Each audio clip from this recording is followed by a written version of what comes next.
Làm thế nào để giảm bớt nỗi đau trong cuộc sống? Arthur Schopenhauer. Nhà triết học người Đức thế kỷ 19 Arthur Schopenhauer đã nhận thấy rằng thiên nhiên được thúc đẩy bởi một sức mạnh bao trùm tất cả, mà ông gọi là ý chí, hay cụ thể hơn là ý chí sống. Sức mạnh này là vô thức, vô định, mù quáng và tạo ra sự phấn đấu không ngừng nghỉ trong con người. Chúng ta sống cuộc đời bám víu, khao khát và gắn bó với những thứ bên ngoài, và chúng ta ăn những sinh vật sống khác để duy trì sự tồn tại của chính mình, tất cả đều là biểu hiện của ý chí. Vì vậy, ý chí là gốc rễ của đau khổ, vì cơn đói không bao giờ kết thúc của chúng ta, và sự bất lực trong việc thỏa mãn nó, dẫn đến việc liên tục theo đuổi khoái lạc mà không bao giờ thỏa mãn về lâu dài. Để đối phó với nỗi khổ của cuộc sống, Schopenhauer đã nỗ lực xây dựng một triết lý giúp chúng ta đạt được trạng thái hạnh phúc. Điều này có vẻ hơi lạ vì ông là một người có tư tưởng bi quan. Nhưng giống như một triết gia và người thầy tâm linh sống cách đây khoảng 2.500 năm tên là Đức Phật, Schopenhauer đã nghiên cứu kỹ lưỡng và chịu đựng những căn bệnh của sự tồn tại trước khi đưa ra phương pháp chữa trị. Sau khi mất, Schopenhauer để lại cho chúng ta một bản thảo dang dở có tựa đề Die Kunst, Glücklich zu sein, có thể dịch là nghệ thuật để hạnh phúc, và chứa đựng 50 quy tắc sống. Video này dựa trên 50 quy tắc của Arthur Schopenhauer và khám phá cách chúng ta có thể giảm bớt nỗi đau trong cuộc sống.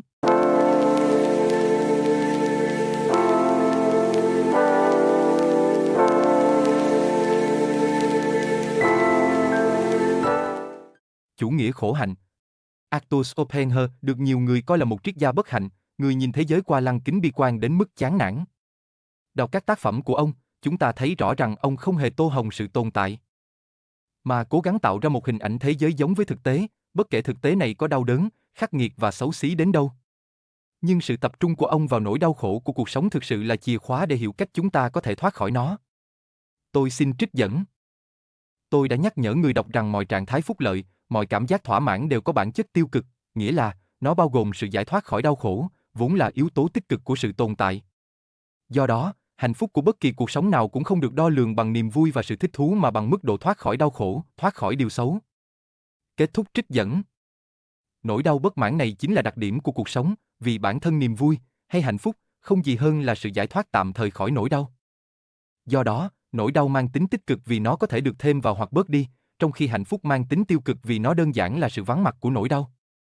Nếu ý tưởng này nghe quen thuộc, có lẽ bạn đã quen với những lời dạy của Đức Phật, trong đó có một số điểm tương đồng. Vì vậy, không có gì ngạc nhiên khi Schopenhauer nghiên cứu giáo lý Phật giáo cũng như các văn bản Hindu như Upanishad. Theo siêu hình học của Schopenhauer, chúng ta không nhìn thế giới một cách khách quan, mà nhìn nó như những biểu hiện của nó do chính tâm trí chúng ta tạo ra.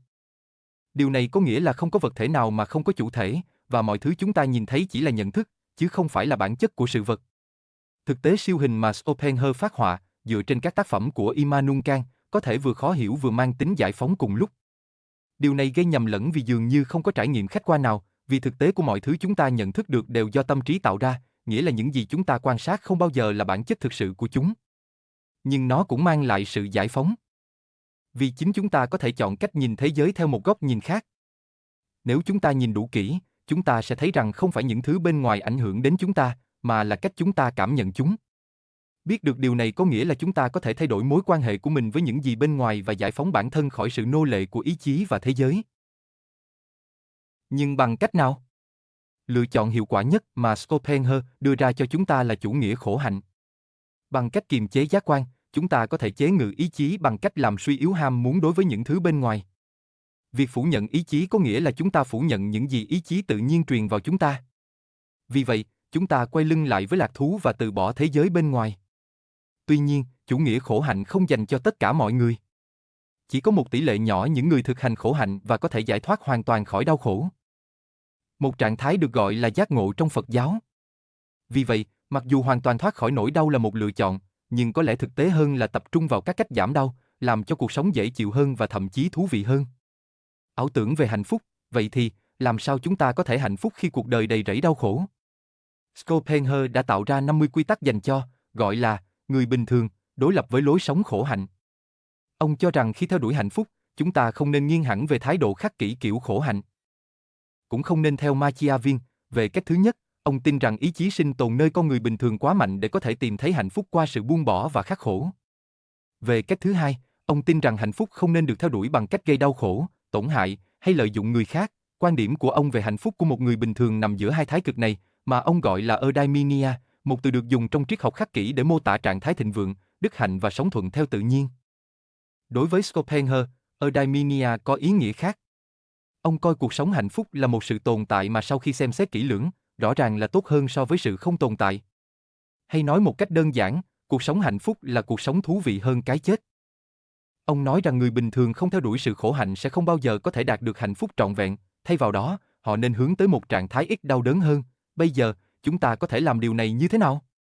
Chúng ta tìm thấy chìa khóa cho triết lý hạnh phúc của Schopenhauer trong bài học đầu tiên của cuốn sách, trong đó ông nói rằng chúng ta nên từ bỏ quyền được hưởng mọi loại hạnh phúc và khoái lạc, và tập trung vào việc giảm bớt nỗi đau. Chắc chắn, thái độ như vậy không hề lãng mạn, nhưng đó là cách thực tế và khá dễ dàng để đối phó với thảm kịch khủng khiếp mang tên cuộc sống. Schopenhauer viết rằng những người trẻ tuổi đặc biệt tin rằng thế giới này tồn tại để chúng ta tận hưởng, nhưng thực tế không phải vậy. Đây là một niềm tin sai lầm vẫn còn tồn tại trong thế hệ trẻ, những người từng được nuôi dưỡng bằng tiểu thuyết và thơ ca, vào thời Schopenhauer, và hiện nay là phim ảnh và phim truyền hình. Đó là huyền thoại về hạnh phúc tích cực thỏa mãn đã ăn sâu vào câu chuyện thường ngày. Nhưng theo đuổi ảo tưởng chỉ dẫn đến hiện thực bất hạnh tích cực, điều duy nhất có thật, nếu chúng ta theo logic này. Điều đầu tiên phải làm là ngừng theo đuổi ảo tưởng và bắt đầu theo đuổi những gì có thể theo đuổi, do đó, giảm thiểu nỗi đau của cuộc sống.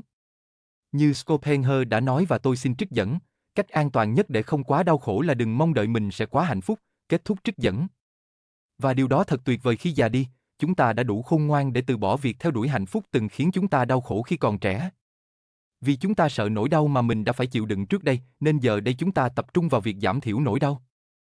Giảm thiểu nỗi đau, Schopenhauer cho rằng sống mà không phải chịu quá nhiều đau khổ còn tốt hơn là sống với nhiều niềm vui lớn lao.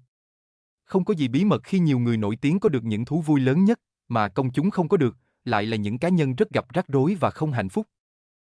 Vì vậy, mặc dù ăn những món ăn đắt tiền nhất, sống trong một biệt thự lớn có hồ bơi, được rất nhiều người yêu mến, họ vẫn phải chịu đựng nỗi đau đủ nghiêm trọng để gây ra chứng nghiện chất kích thích, trầm cảm và thậm chí là tự tử. Thật không may, văn hóa của chúng ta không chỉ coi những lối sống này là lý tưởng, không có tất cả những niềm vui và thú vui lớn lao này thường bị coi là thất bại, và ý nghĩ về việc thất bại cũng có thể khiến chúng ta đau khổ. Vì vậy, con người đau khổ vì họ không đạt được sự đau khổ. Có phải là trớ trêu không? Theo Schopenhauer, người khôn ngoan thậm chí sẽ không bận tâm theo đuổi một cuộc sống như vậy.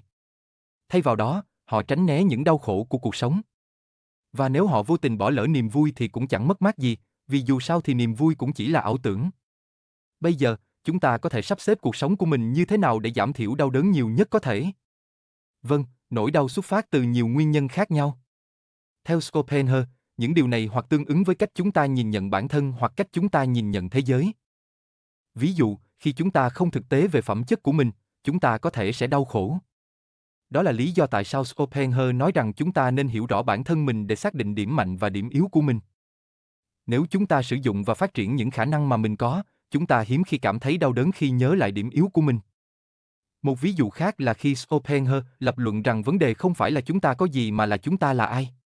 Ông nhấn mạnh rằng cách chúng ta cảm nhận mới là điều quan trọng.